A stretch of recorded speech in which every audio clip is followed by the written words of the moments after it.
Hey YouTube, it's CJ, and I have a few things to say before I start.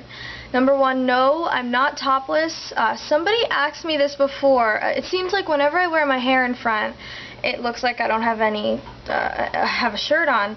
But actually, I'm wearing a dress, a sleeveless dress. So, and if you're wondering why, it's because I'm taking myself on a date today. I'm going to see a movie, and the reason I'm going alone is because this movie is apparently a huge tearjerker, and I don't want anyone to see me cry. And the other thing is, this video is really late. I'm really sorry. See, the thing is, I got Amanda's email that she had posted a video the day after she posted it, but that day we were hanging out, and we had such a, an amazing time that day, and I was wiped out the next day, which was yesterday. So today I'm finally getting around to it. So alright, Amanda, you pretty much said everything that I had wanted to say. Whoa, see, my brain just totally went blank. That is not good. I need to go out of this house. You pretty much took it in a direction I never would have thought of, as in like actual punishment for a crime, which I love that perspective. I definitely agree with everything you said, so I have nothing to add. I have nothing to embellish it with.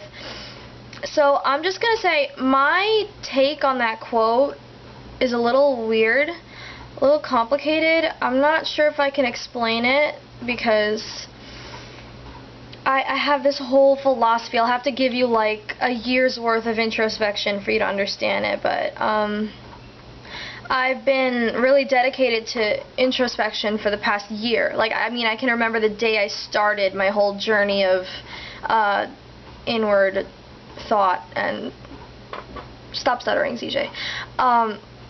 So with all these revelations and epiphanies I've been having, I've come to the point where I kind of think I'm kind of into solipsism, the idea that everything around you is all in your head. You are the creator of the entire universe, and nothing, you can't be sure anything exists except your own mind. Someone just texted me. That being said, the quote, not saying you deserve to die, just saying you deserve yourself, seems a little redundant to me, because I think everyone already only has themselves. Of course, you have friends and you have family, you have relationships, but I feel like every single relationship you're involved in, everything you might be attached to in the outer world, is just a reflection of how you feel about yourself. So that's why I have this whole thing. This might not seem relevant, but I just feel like mentioning it now just to illustrate the point. I feel that the way you treat your enemies is a great indicator of how you are towards your friends. I was gonna like really just start to rant about that, but okay, now it's not relevant. But basically I think that you are all you have already. So it's so funny. I had all these points lined up in my head before I started talking, and now I'm just like all over the place. I think I'm hungry. I need to go get breakfast because there's no food in the house. Shh. Don't tell my parents I told you, because they're gonna get mad that I just said that to the whole internet. See, this is gonna be really boring to watch now. You're just gonna be watching me go and look around and not say anything useful. But I'm not saying you deserve to die, I'm just saying you deserve yourself. So that is true. Everything that happens to you, so I kind of think that I'm at the point where I'm not sure I believe in positive or negative anymore. I think that's such a disgusting attempt to see the world in a black and white, dumbed down way. I mean, yeah, there are things that we perceive as good and things that we perceive as bad, but why?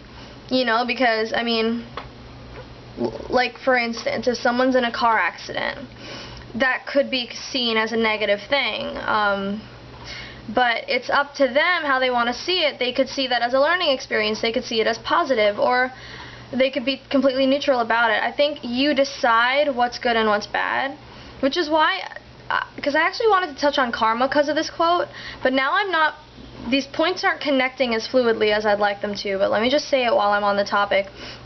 I'm really confused about karma, because I think I keep wondering who decides what's good and what's bad. And is an action inherently good or bad, or is it the intention behind it, or the consequence, or a combination of both, or just something beyond all perception? And when does karma happen? Is it within this lifetime, or is it across lifetimes? Or it's almost like it's so easy to write something off as karma when no one can even definitively say, well, this is where this consequence came from because of something you did in the past life or the past 5 lives. You know, it's like, I don't know. Of course, I'm no expert on it, and I could be totally wrong, and I'll admit that once I figure out how I'm wrong, but I digress. See, Amanda, I'm another queen of digression here. So let me try to bring this back around. I think the real point I wanted to make was that not saying you deserve to die, just saying you deserve yourself is true. I think everybody deserves themselves because everybody already has themselves. So really it's kind of redundant to say that. If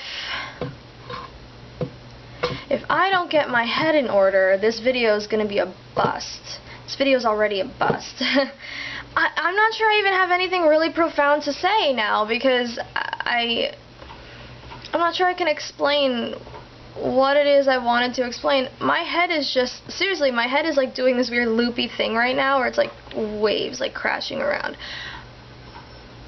On that note, I'm just gonna stop talking. But let me think for a second. Is there anything I left out? Okay, I'm gonna try to reconnect those points. I'm so sorry this is happening right now. I have not been in good sorts lately, mentally. Since the whole universe really only exists in your perception, you can change everything to make it what you want. Therefore, you are the creator. You are only the really thing in existence.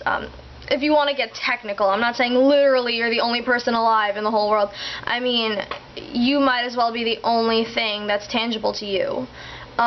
That's why self-awareness is so important and introspection is so important. The biggest lessons you learn are from within yourself, and everything around you, all your relationships, everything in the outer world is just a reflection of you. So when you're learning from something else, it's really just you learning from yourself by looking into a mirror in a way. So yes, I do think that everybody does not deserve to die, they just deserve themselves. Everybody deserves a chance to be able to see clearly within themselves. And okay, I just wrapped up everything I wanted to say. That didn't take as long as I thought. I just ambled about, wandering aimlessly. Okay. I'm really hungry. Okay, so I don't know what I want the next topic to be, but Amanda emailed me something pretty provocative, so instead of introducing it, I'm going to let her decide whether or not she wants to talk about that thing that she said in the email, and she knows what I'm talking about. And yeah, keep sending in your suggestions. Amanda told me some of the things people have suggested, and I love the ideas, so you know, keep that coming. Alright, thanks for watching, guys, and thank you for putting up with my stuttering and my not knowing where I'm going. Sometimes I get crazy. So, bye.